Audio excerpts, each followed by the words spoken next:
魏婴也趁着此番操作，将蓝湛放大的美貌细细欣赏了一番，不愧是世家排行榜第2的美貌。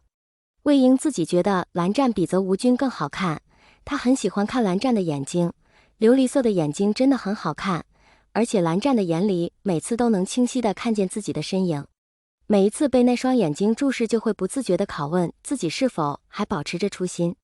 咯吱，周云打开房门，便见着魏婴凑到蓝忘机身前，两个人自成结界。周云挑了挑眉，眼里先是错愕，后是了然，小年轻，大白天还是要注意点的。周云微微侧身，从容不迫地从两人面前经过，往楼下大堂走去。可魏婴眯起眼睛，并没有撤退，因为他看到蓝湛耳朵红了。蓝忘机感受到灼热的视线，但也保持着这个姿势不动，强装镇定道：“魏婴一起下楼进食吧。”“好，今日你们前往钱庄，自己万事小心，我便不去了。”周云看了眼黏黏糊糊的梁小芝，一边喝着小白粥一边说道。魏婴倒是想让周云一起去，但别人把话都撂下了，只能低声说着好。周云看着闷闷不乐进食的魏婴，是因为鬼道吗？听说鬼道也会让人情绪不稳。周云对鬼道的印象还停留在魏婴震慑死尸的场景，用鬼道作为攻击手段尚未见识。射日之争遇事对敌，一人可抵千军万马的夷陵老祖，跟眼前这个皱着眉头扒拉着菜叶子的少年委实难以联系上。魏婴，可须清心音。蓝忘机看着情绪低落的魏婴，早间经过魏婴房间，里面的脚步声略显急躁，后又有吐血。蓝忘机担心是鬼道的缘故。蓝湛，你知道的，清心音对我没用。魏婴一边说着，一边将苦菜叶中唯一的一颗辣椒往嘴里送。魏婴蓝忘机垂下眼眸，清冷的声线难得带上了一丝委屈。魏婴无奈地摊了摊手，话语里又带了些许宠溺。蓝湛，你要是不嫌辛苦，我不介意的。魏婴很是自觉地把自己放在了要为蓝忘机负责的位置上，把人家还在养伤的大白菜带出来可不得负责。周云看着两个人腻腻歪歪的，眼角微微上挑，我呢，要去见老朋友了。你们两个人照顾好自己。周云说到一半，想起这两个人武力值都挺高的，应该不用再叮嘱了吧。就这样，我吃完了，我走了。魏婴也胡乱往嘴里塞了几口，眼巴巴地看着正在细嚼慢咽的蓝忘机。蓝忘机默默加快了进食的速度，毕竟食物不能浪费。钱庄，两位公子请稍等片刻。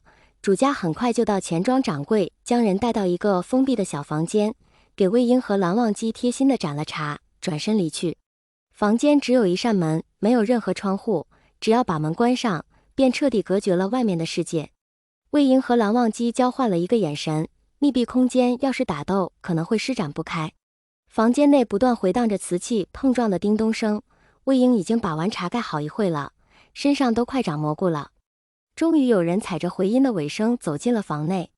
来人是一中年男子，约莫40岁左右的年纪，穿着一身朴素的麻衣，一身的腱子肉即使隔了2层衣服，还是能隐隐看出他的轮廓。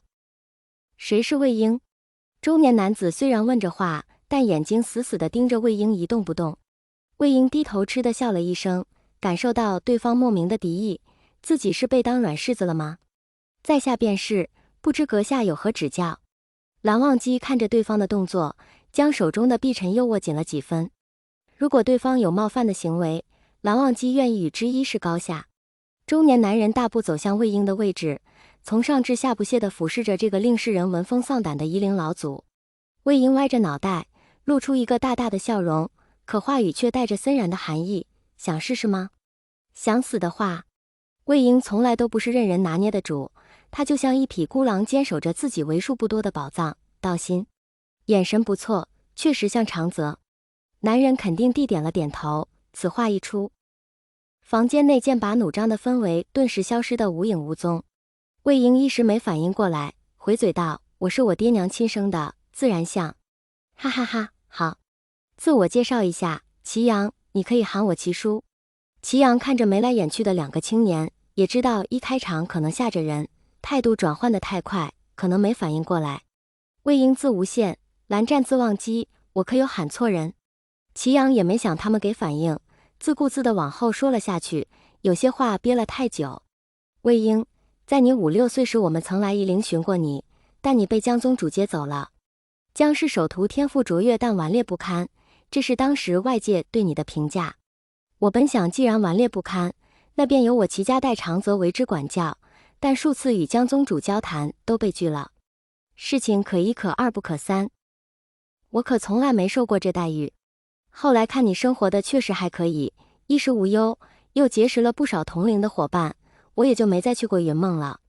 魏婴张了张嘴，似要说些什么，但一句话也说不出来。想说自己没有顽劣不堪，可天天在外面疯玩的确实是自己。可是明明是一行人一起玩，不是自己一个人。魏婴鼻尖有点酸酸的，一种叫做委屈的情绪开始在心底蔓延。